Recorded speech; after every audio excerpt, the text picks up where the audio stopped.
Okay, after getting it all cleaned up, about as clean as I'm going to get it with what I had at the moment,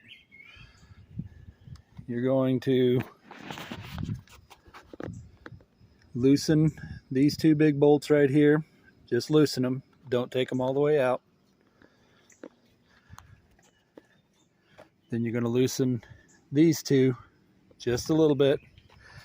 Then you're going to put a jack under there, lift it up, and then all these solid wood blocks are going to go up under there somewhere. Really haven't figured out quite yet where I want them. But make sure that it is blocked up where it will not fall down.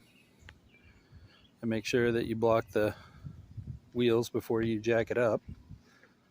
I have the brakes set right now, but I'm also going to block the wheels just to make sure that it stays where I want it to stay.